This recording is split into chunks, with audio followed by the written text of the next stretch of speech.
నమస్తే, good morning Telangana. Assembly budget సమావేశాలు start అయ్యాయి. గవర్నర్ తన ప్రసంగాన్ని ముగించింది. ఇక గవర్నర్ ప్రసంగంలో అనేక అంశాలు జోడించలేదు, ఇచ్చిన హామీలు మరుస్తోంది అని రకరకాలుగా బీఆర్ఎస్ పార్టీకి సంబంధించినటువంటి మాజీ మంత్రి హరీష్ రావు కూడా అసెంబ్లీ వేదికగా మీడియా సమావేశంలో మాట్లాడుతూ చాలా కీలకమైన వ్యాఖ్యలు చేశారు. సో ముందుగా బీఏసీ సమావేశంలో, బిజినెస్ అడ్వైజరీ కమిటీ సమావేశంలో ప్రత్యేకంగా ఎన్ని రోజుల పాటుగా ఈ సమావేశాలు జరపాలి, ఏ అంశాల మీద చర్చకు తీసుకురావాలి అంశాల మీద సమావేశం ఏర్పాటు చేసుకొని అన్ని పార్టీలకు సంబంధించినటువంటి లీడర్స్, బీజేపీ ఎల్పీ కావచ్చు, లేకుంటే టీఆర్ఎస్ ఎల్పీ కావచ్చు, బీఆర్ఎస్ ఎల్పీ కావచ్చు, ఎంఐఎం కావచ్చు, సో అసెంబ్లీలో ఉన్నటువంటి ఆ పార్టీలకు సంబంధించిన లీడర్స్ గట్ల అక్కడ అసెంబ్లీ అయిపోయి నిర్ణయం తీసుకుంటారు. కానీ నిన్న కేసీఆర్కి బదులుగా హరీష్ రావు అక్కడ రావడం అనేది కాస్త చర్చకు దారితీసింది. శ్రీధర్ బాబు దాన్ని అపోజ్ చేశారు. పౌర సరఫరా ప్రస్తుతమనే అసెంబ్లీ వ్యవహారాల శాఖ మంత్రిగా ఉన్నారు. అపోజ్ చేసే వాళ్ళ మధ్యలో వాగ్వాదం కూడా జరిగిందట. ఎటకేలకు బయటకు వచ్చి మీరు బయటికి వెళ్ళినట్టు కూడా హరీష్ రావు చెప్పడంతో హరీష్ రావు తిరిగి వెళ్ళిపోయాడట. ఇక బీజేపీ ఎల్పీకి సంబంధించి కూడా ఇంకా పూర్తి స్థాయి అధికారికంగా నిర్ణయం తీసుకోకపోగా ప్రస్తుత అసెంబ్లీ సమావేశాలకి తానే బీఎస్సీకి హాజరవుతానంటూ పార్టీ నుంచి ఏలేటి మహేశ్వర్ రెడ్డి లేఖ తీసుకొచ్చినప్పటికీ చివరిలో ఆయన వెళ్ళి లేఖ సమర్పించే లోపే అక్కడ బీఎస్ సమావేశం ప్రారంభమైనందున తిరిగి వెనక్కి వచ్చేసినట్టు. ఇక కేవలం ఎంఐఎం పార్టీ, ఆ తర్వాత కాంగ్రెస్ పార్టీ రెండే ఇందులో బీఎస్ సమావేశంలో పాల్గొన్నట్టుగా మనకు తెలుస్తోంది. ఇక ఓవరాల్గా 13వ తేదీ వరకు అసెంబ్లీ సమావేశాలు కొనసాగే అవకాశం. ఈరోజు గవర్నర్ ప్రసంగానికి ధన్యవాద తీర్మానం చెప్పేటువంటి ప్రసంగం ఈరోజు మొత్తం కూడా అసెంబ్లీ సెషన్లో జరుగుతూ ఉంటుంది. ఇక రేపు 10వ తేదీన ఓట్ ఆన్ అకౌంట్ బడ్జెట్, అంటే ఎలక్షన్ నేపథ్యంలో, పార్లమెంట్ ఎన్నికల నేపథ్యంలో ఒక పరిమితి కాలానికి మాత్రమే ప్రవేశపెట్టే బడ్జెట్ని ఓట్ ఆన్ అకౌంట్ బడ్జెట్గా పేర్కొంటారు. ఈ ఓట్ ఆన్ అకౌంట్ బడ్జెట్ని రేపు 10వ తేదీన ప్రవేశపెట్టబోతున్నారు ఆర్థిక శాఖ మంత్రి డిప్యూటీ సీఎం బట్టి విక్రమార్క. మరి చూద్దాం ఏ అంశాలకు సంబంధించి ఎటువంటి సంక్షేమాల కోసం నిధులు కేటాయించబడతాయి, 6 గ్యారంటీలకు ఏ రకంగా నిధులు కేటాయించబడతాయి, మరి గతంలో ఉన్నటువంటి బీఆర్ఎస్ పార్టీ ప్రవేశపెట్టిన దళిత బంధు, బీసీ బంధు, ఈ పథకాలకి ఏ రకంగా ఆ బడ్జెట్లో కేటాయింపు జరుగుతుందో చూడాల్సిన అవసరం అయితే ఉంది. ప్రస్తుతం ఇక ఈరోజు 2వ రోజు అసెంబ్లీ సెషన్స్. సో 2వ అసెంబ్లీ అంటే ఈ ప్రభుత్వంలో మొదటి అసెంబ్లీలో శ్వేతపత్రాలతో గడిచిపోయింది, ప్రమాణ స్వీకారాలతో గడిచిపోయింది. ఈ ప్రభుత్వంలో 2 నెలల సమయంలోనే మరొక 2వ అసెంబ్లీ ప్రారంభమైంది. దీంట్లో బడ్జెట్ సమావేశాలు మొదటి రోజు leader of the opposition KCR హాజరు కాలేదు. ఆయన ఛాంబర్ విషయంలో కూడా అనేక రకాలుగా ఒక పెద్ద ఎత్తున రచ్చ జరిగింది అసెంబ్లీ ప్రాంగణం మొత్తం కూడా. సో ఈ రోజైనా కేసీఆర్ అసెంబ్లీకి హాజరవుతారా? అయితే అధికార కాంగ్రెస్ పార్టీ మాత్రం ఆహ్వానిస్తోంది, కేసీఆర్ గారు తప్పకుండా రావాలంటూ కూడా ఆహ్వానిస్తోంది. మరి చూద్దాం ఈ రోజైనా కేసీఆర్ హాజరవుతారా లేదనేది. ఇక తెలంగాణ దేశవ్యాప్తంగా ఇండియా టుడే చేసిన సర్వే సంచలనం రేపుతోంది.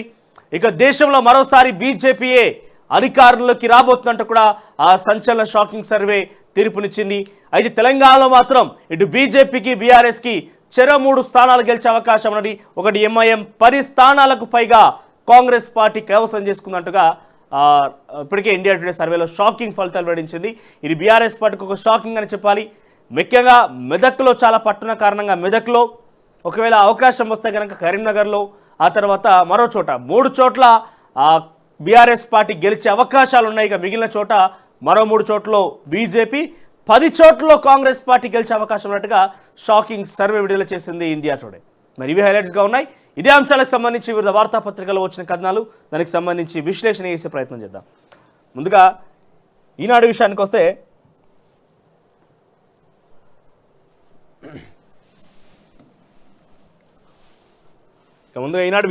హెడ్లైన్ చూస్తే కనుక ఉజ్వల తెలంగాణ సాధనే లక్ష్యం, త్వరలో మరో 2 గ్యారంటీ హామీల అమలు, ప్రతి రూపాయి ప్రజావసరాలకి ఖర్చు, కృత్రిమ మేధ రాజధానిగా తెలంగాణ, 10 నుంచి 12 ఫార్మా విలేజ్ క్లస్టర్ల ఏర్పాటు చేస్తాం, ప్రజలపై భారం మోపకుండా ఆర్థిక పరిస్థితిని చక్కదిద్దుతాం. గవర్నర్ తమిళసై ఉభయ సభలు ఉద్దేశించి ప్రసంగం. ఇక నిన్న గవర్నర్ తమిళసై తన ప్రసంగం ఆదిలోనే ప్రసంగం మొదలే కాళోజీ నారాయణరావు గారి వ్యాఖ్యలకు సంబంధించి అధికారం ఉన్నదని, అడ్డు అదుపు లేకుండా, హద్దు పద్దు లేక అన్యాయ మార్గాలను నార్జింపబూనిన అచ్చివచ్చే రోజులు అంతమైనాయి అని చెప్తుంది.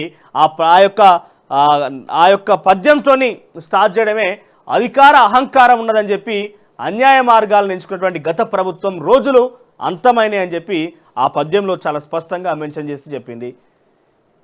ఇక నూతన ఇసుక విధానం, ప్రభుత్వానికి ఆదాయం, ప్రజల అవసరాలు తీరేలా పాలసీ, అక్రమ రవాణాదారులపై కఠిన చర్యలు తీసుకోవాలి.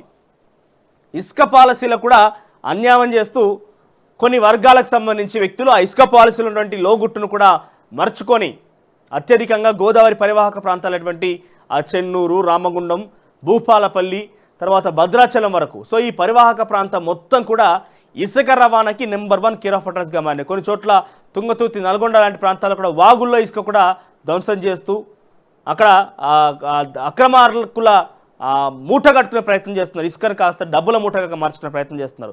సో ఇసుక పాలసీని మారవాలి. వెంటనే అధికారులు 48 గంటల్లో మీరు కనుక మీ ప్రవర్తన మార్చుకోకపోతే తస్మాత్ జాగ్రత్త అని హెచ్చరికలు జారీ చేసింది రేవంత్ రెడ్డి. ఇక రెండింటిది ఉదాసీనతే. మేడిగడ్డ మరమ్మతుల గురించి పట్టించుకొని గుత్తేదారు సంస్థ, నీటిపారుదల శాఖ. ఇక విజిలెన్స్ అండ్ ఎన్ఫోర్స్మెంట్ ఆక్షేపణ. అయితే ఈ బ్లాక్ 7 ఏదైతే ఉందో, బ్లాక్ 7లోని 4 పిల్లర్లు 16, 17, 18, 20, 21 ఇట్లా 4 పిల్లర్లు కూడా కుప్పకూలిపోతాయని చెప్పి విజిలెన్స్ అధికారులు నివేదిక ఇచ్చిరట.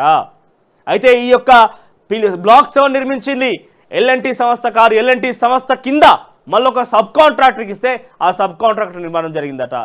వారి చేతిలో నిర్మాణం చేపట్టారట.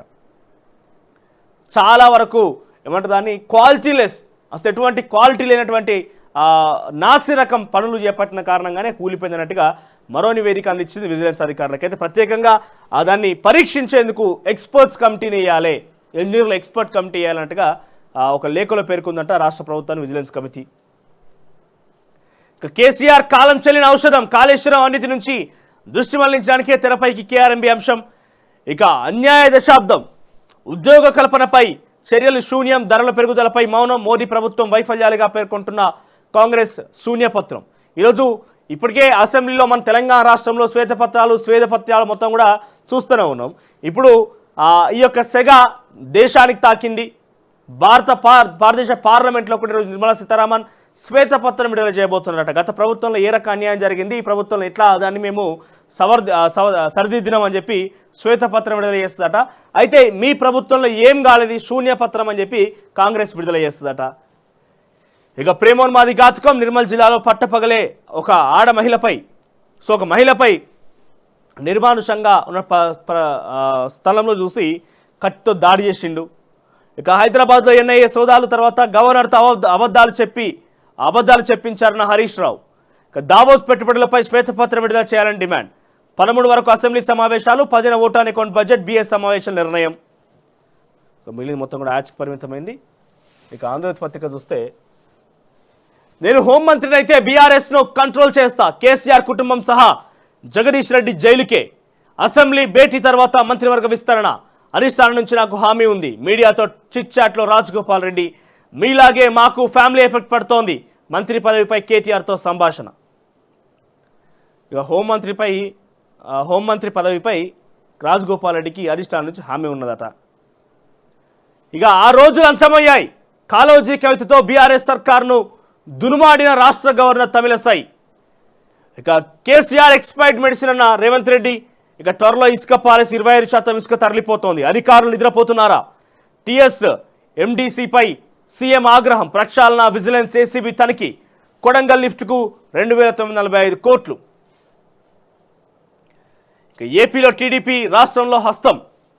ఏపీలో అధిక స్థానాలు టీడీపీకి, మొత్తం 25లో 17 సైకిల్కు, వైసీపీకి 8. కేంద్రంలో మళ్ళీ మోదీ సర్కార్.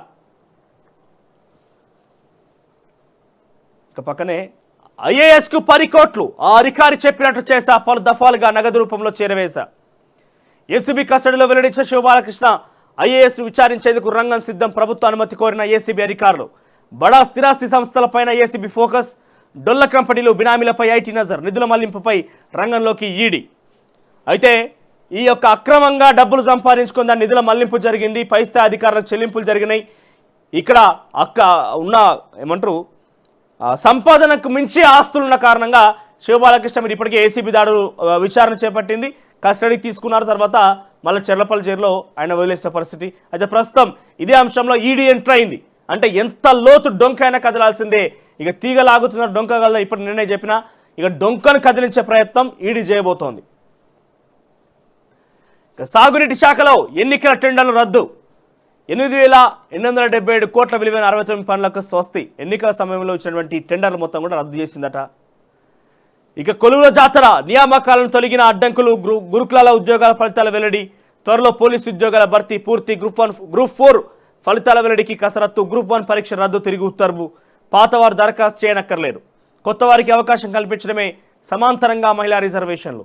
ఈ ఏడాదంతా నియామకాల జాతరే. 2 లక్షల ఉద్యోగాల భర్తీకి సర్కార్ రెడీ. ఇక వెలుగు విషయానికి వస్తే నేటి నుంచి నాగోబా జాతర. ఇక కేసీఆర్ బేషరం మనిషి, ఆయన ఎక్స్పైరీ మెడిసిన్ అంటున్న సీఎం రేవంత్ రెడ్డి. ఇక అసెంబ్లీ సమావేశాలకు కేసీఆర్ రాడేమో, వస్తే మంచిది, గవర్నర్ ప్రసంగానికి రాలే. ప్రతిపక్ష నేత చిత్తశుద్ధి ఇదేనా అంటూ ప్రశ్నిస్తున్నారు. ఇక డిజైన్ నిర్వహణే ముంచింది. మేడిగడ్డ బ్యారేజీపై విజిలెన్స్ రిపోర్ట్. డీటెయిల్డ్ స్టడీకి ఎక్స్పర్ట్ కమిటీని ఏర్పాటు చేయాలని ప్రభుత్వానికి సిఫార్సు.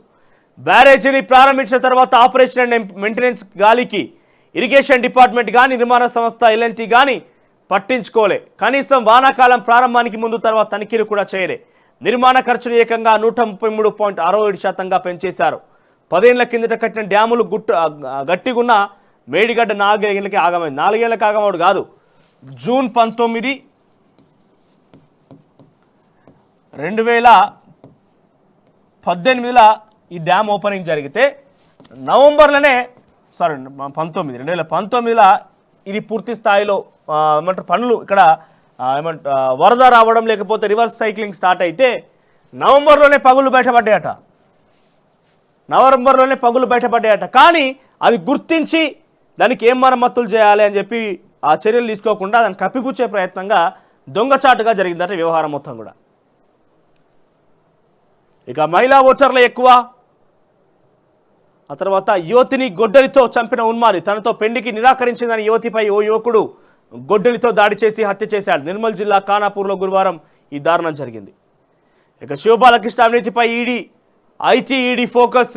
హెచ్ఎండిఏ మాజీ డైరెక్టర్ శివబాలకృష్ణ అవినీతిపై ఐటీ ఫోకస్ పెట్టాయి. ఏసీబీ నుంచి ఐటీ అధికారుల కేసు వివరాలు తీసుకున్నట్టు సమాచారం. ఇక హామీలను నెరవేరుస్తాం, ఇది ప్రజాప్రభుత్వం అన్న గవర్నర్. ఇక బీఎస్సీలో లొల్లి. శ్రీధర్బాబు వర్సెస్ హరీష్. కేసీఆర్ స్థానంలో మీటింగ్కు వచ్చిన హరీష్ అభ్యంతరం చెప్పిన మంత్రి శ్రీధర్బాబు మీటింగ్ నుంచి వెళ్ళిపోయిన మాజీ మంత్రి. అసెంబ్లీ 4 రోజులు బీఎస్సీలో నిర్ణయం. నేడు గవర్నర్ ప్రసంగానికి ధన్యవాద తీర్మానం. రేపు బడ్జెట్ 13న ముగియనున్న సమావేశాలు. ఇక బీఆర్ఎస్ను బీజేపీలో విలీనం చేస్తారు. కేటీఆర్ హరీష్ కవితను కేసీఆర్ దగ్గర పంపిస్తారన్న రాజగోపాల్ రెడ్డి. ఇక బీఆర్ఎస్కు బీజేపీనే శ్రీరామరక్ష. నాకు హోంమంత్రి కావాలని ఉంది, అయితే మాత్రం కేసీఆర్ ఫ్యామిలీ జైలుకే. ఒకవేళ తనకు హోంమంత్రి కనుక ఇస్తే కేసీఆర్ ఫ్యామిలీని జైలుకు పంపుతా అని చెప్పి రాజగోపాల్ రెడ్డి అంటున్నాడు. మా ఫ్యామిలీ నుంచి లోక్సభకు పోటీ చేయాలనుకోవట్లే, పార్టీ ఆదేశిస్తే మాత్రం పోటీ చేస్తామని వెల్లడి. ఇక బీఆర్ఎస్ నేతలందరూ బీజేపీలో చేరండి, ఆ పార్టీకి ఇక భవిష్యత్తు లేదు. కేంద్ర మంత్రి కిషన్ రెడ్డి. లోక్సభ ఎన్నికల్లో అసలు పోటీలోనే ఉండదు, మేము ఒంటరిగానే బరిలోకి దిగుతాం. కాంగ్రెస్ బీఆర్ఎస్ మధ్య డూప్ ఫైట్ జరుగుతున్నదని ఫైర్. ఇక సీఎంను కలిసిన పట్నం ఫ్యామిలీ. కాంగ్రెస్లో చేరిన జీహెచ్ఎంసీ మాజీ డిప్యూటీ మేయర్. బీఆర్ఎస్కు ఒకే రోజు ఇద్దరు ముఖ్య నేతలు షాక్ ఇచ్చారు. ఆ పార్టీ సీనియర్ లీడర్ ఎమ్మెల్సీ పట్నం మహేందర్ రెడ్డి, ఆయన భార్య వికారాబాద్ జడ్పీ చైర్పర్సన్ సునీత గురువారం సీఎం రేవంత్ రెడ్డిని కలిశారు. వీరు త్వరలోనే కాంగ్రెస్లో చేరుతారనే చర్చ జరుగుతోంది. పాత బస్తీకి చెందిన బీఆర్ఎస్ లీడర్ జీహెచ్ఎంసీ మాజీ డిప్యూటీ మేయర్ బాబా ఫసీయుద్దీన్ కాంగ్రెస్ పార్టీ వ్యవహారాల ఇన్ఛార్జ్ దీపాదాస్ ముంచి సమక్షంలో కాంగ్రెస్లో చేరారు.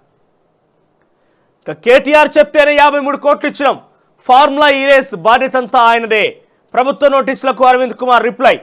రెండు వైపులుగా తీగను లాగుతూ ప్రయత్నం చేస్తోంది బీఆర్ఎస్ పార్టీ. మధ్యలో కేటీఆర్. ఒకటి అరవింద్ కుమార్ 53 కోట్ల రూపాయల ఆక్రమణ అంటూ చాలా స్పష్టంగా ఉన్నది. ఇక్కడ అరవింద్ కుమార్ ఏం చేసిండు, ఫార్ములా ఈ రేసింగ్కి ఎటువంటి అనుమతులు లేకుండానే కేటీఆర్ చెప్పిండు కదా అని చెప్పి 53 కోట్లు విడుదల చేసిండు. అదొక బయట దాని విషయంలో దొంకలాగుతున్నారు. ఇక ఇక్కడ శివబాలకృష్ణ హెచ్ఎండిఏ మాజీ డైరెక్టర్.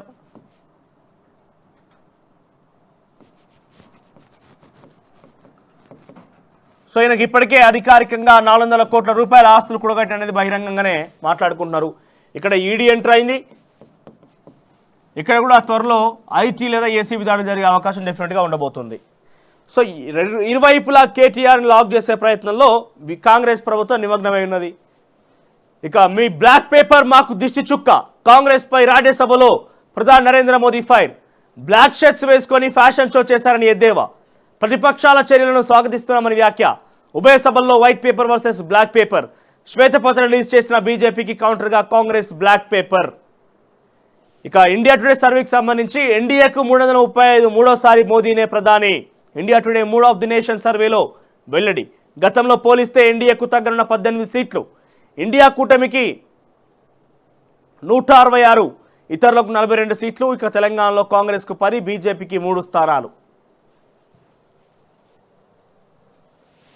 తొలివెల విషయానికి వస్తే పెళ్లికి ఓకే అనలేదని గొడ్డలతో నరికేశాడు. ఖానాపూర్లో రెచ్చిపోయిన ప్రేమోన్మాది, అడ్డొచ్చిన మరో ఇద్దరిపైన వేటు. అక్కడికక్కడే మృతి చెందిన యువతి. ఇక రాష్ట్రంలో పార్టీలు గెలిచే ఎంపీ సీట్లువే. 10 స్థానాల్లో కాంగ్రెస్ పార్టీ, 3 స్థానాల్లో బీఆర్ఎస్ పార్టీ, 3 స్థానాల్లో బీజేపీ, 1 స్థానంలో MIM. Mood of the nation survey అంచనా కాంగ్రెస్కు 41.2% ఓటింగ్. ఇక హైదరాబాద్లో ఎన్ఐఏ సోదాలు, మావోయిస్టులతో సంబంధాలే కారణం. జంతర్ మంతర్ వద్ద సీఎంల ఆందోళన. ఆమ్ ఆద్మీ పార్టీ సీఎం కేజ్రీవాల్, తర్వాత కేరళకు సంబంధించినటువంటి సీఎం పినరయి విజయన్, ఆమ్ ఆద్మీ పార్టీ మరో ముఖ్యమంత్రి భగవంత్ సింగ్ మాన్. ఇక 6 గ్యారంటీలకు 60,000 కోట్లు బడ్జెట్లో పొందుపరిచిన సర్కార్. మహాలక్ష్మి పథకం కోసం 15,000 కోట్లు, రైతు భరోసా కోసం 15,000 కోట్లు, ఫ్రీ కరెంట్ కోసం 500కే గ్యాస్ సిలిండర్ 5,000 కోట్లు, 2 కలిపి 500కు 5,000 కోట్లట. ఇక మహిళలకు ఉచిత బస్సు 3,000 కోట్లు, పెన్షన్లు, ఆరోగ్యశ్రీ ఇతర పథకాలకు 1,000 కోట్లు. 25% బడ్జెట్ పథకాల కోసమే. ఇక 6 గ్యారెంటీలు అమలు చేయాలంటే ఇంత ఖర్చు అవుతుందన్నట్టుగా 60,000 కోట్ల రూపాయలు కేవలం బడ్జెట్లో 2,70,000 కోట్ల రూపాయలతోని బడ్జెట్ రూపొందిస్తే దాంట్లో 60,000 కోట్ల రూపాయలు కేవలం 6 గ్యారెంటీల కోసమేనట. ఇక శభాష్ రేవంత్, నెల రోజుల్లోనే రాష్ట్రానికి 40,000 కోట్ల పెట్టుబడులు. త్వరలో మరో 2 గ్యారెంటీల అమలు. 6 గ్యారెంటీలను తప్పక అమలు చేస్తాం. గత ప్రభుత్వంలో ఆర్థిక వ్యవస్థ చిన్నాభిన్నం, ప్రజాప్రభుత్వంలో రాష్ట్రాన్ని పునర్నిర్మిస్తాం. అసెంబ్లీలో గవర్నర్ తమిళసై ప్రసంగం. ఇక కేసీఆర్ ఎక్స్పైరీ మెడిసిన్ అసలు అసెంబ్లీకి వస్తారా? కాళేశ్వరాన్ని పక్కదారి పట్టించేందుకే కేఆర్ఎంబీ ఇష్యూ. ప్రాజెక్టులు కేంద్రానికి ఇచ్చింది ఆయనే. రోజా పెట్టిన చేపల పులుసు తిని ఏమన్నారో తెలియదా? గతంలో ఏపీకి పోయిన తర్వాత రోజా చేపల పులుసు పెడితే తిని ఏమన్నారో తెలియదా? ఇక కేసీఆర్పై సీఎం రేవంత్ చురకలు. ఇక మహేందర్ రెడ్డిని తొలగించాల్సిందే. 1,00,000 కోట్ల అవినీతి ఆరోపణలు ఉన్నాయి. అలాంటి వ్యక్తిని టీఎస్పీఎస్ చైర్మన్గా ఎలా నియమిస్తారు? రేవంత్ ఒంట్లో పచ్చ రక్తం ప్రవహిస్తోంది. బీఆర్ఎస్ ఎమ్మెల్సీ కవిత ఆగ్రహం. ఇక లిక్కర్ స్కామ్ చేసిండా? పేపర్ లీక్ చేసిండా? మహేందర్ రెడ్డిని ఎందుకు తీసేయాలి? రాష్ట్రాన్ని సర్వనాశనం చేసింది మీరే. ఎమ్మెల్సీ కవితపై మంత్రి కొండా సురేఖ ఫైర్. ఇక 6 గ్యారెంటీలపై రేవంత్ చేతులు ఎత్తేశాడు. ప్రజావాణి కార్యక్రమం ఫెయిల్. సీఎం ఒక్కరోజు వెళ్ళి వదిలేశారు. గవర్నర్ ప్రసంగంలో కనిపించని స్పష్టత రాష్ట్ర ప్రజలందరినీ నిరాశపరిచింది. కాంగ్రెస్ పై హరీష్ రావు ఫైర్.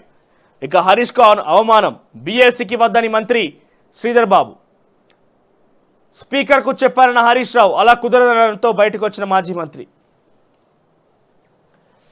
ఇక నమస్తే తెలంగాణ విషయానికి వస్తే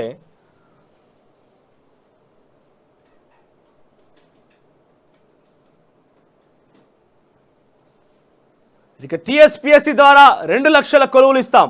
నిర్దిష్ట సమయంలో 6 గ్యారెంటీల అమలు. ఉభయ సభలను ఉద్దేశించి గవర్నర్ తమిళసై ప్రసంగం. ఇక పింఛనో రామచంద్ర 2 నెలలుగా అందని ఆసరా సాయం. మెజార్టీ జిల్లాలో ఇంకా మొదలు కాని పింఛన్ పంపిణీ. వృద్ధుల నుంచి దివ్యాంగుల వరకు ఎదురు చూపులు. పెంపు దేవుడెరుగు. ఉన్నది ఇవని కాంగ్రెస్ సర్కార్. కేసీఆర్ హయాంలోనే నయమంటున్న లబ్ధిదారులు. కొత్త పెన్షన్ గ్యారంటీ ఏమైందంటూ నిందితులు.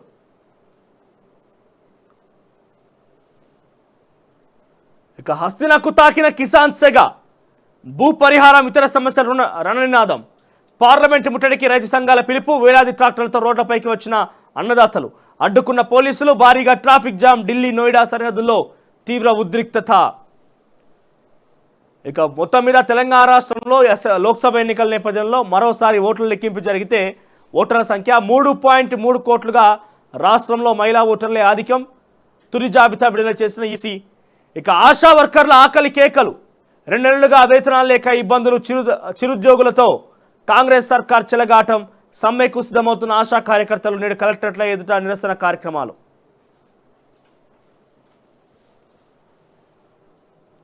ఇక ఇవి హైలైట్స్గా ఉన్నాయి. ఇక ఇన్ డీటెయిల్గా వార్తా కథనాలకు సంబంధించి చూసే ముందు ఈరోజు ఆయన కేసీఆర్ అసెంబ్లీకి వస్తాడా రాడా?